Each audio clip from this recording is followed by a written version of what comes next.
Голем број ексклузивни наоди во годинешните археолошки истражувања кај Стибера. За прв пат на некој антички локалитет во Македонија е пронајдена агората, односно просторот каде се вршела трговија, но и простор кој што служил како плоштад. На тој простор се пронајдени две мермерни мерни маси, кои што служеле за мерење на производите кои што се продаваат.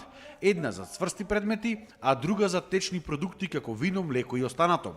Ваква импресивна мермерна мерна маса, со оваа големина и толку зачувана, е пронајдена единствено во Помпеја, Италија. Ова мерна маса има 8 излабени реципиенти со различни димензии биле и со различни длабочини. Едниот е за 10, другиот е за 5, третиот за 3, па понатаму за 2 литри, за 1 литар. Имаме мерна единица за 700 мл, за 350 и за 100 мл.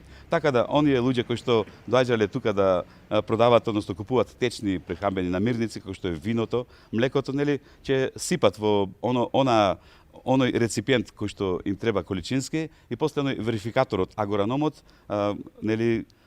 правил потврда дека навистина толку е тој продукт течен, кога ќе се верифицирала, потврдила таа течна количина од млекото, виното, се испуштал течноста кога тргајчи го чепот. Исто така во близина на овие мерни маси е откриен и жртвеник кој според надписот на него е посветен на богот Хермес, кој што бил заштитник на трговците.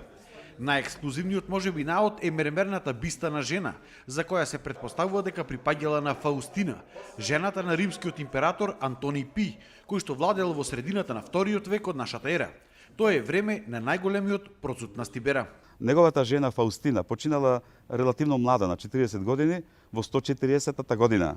А како што спомнав претходно, на она мерна маса за течности стои годината 142 година дека оној агораном ја донира таа мерна маса. Така да кога ќе направам споредба, тука е годината 140-та кога починува Фаустина, сопругата на императорот Антони Пеј, и 142 година кога е агората отприлике обновувана, реновирана. Сега конкретно кога починала Фаустина, незиниот сопруг, императорот Антони Пеј, ја прогласува за дива. Дива во Римската империја, во античкиот свет, се прогласува жена која што откако ќе почине во ранг на божество. Археолозите се надеваат дека идната година државата ќе оддели средства за поголема промоција на Стибера и конзервација на овој дел од локалитетот како што е агората.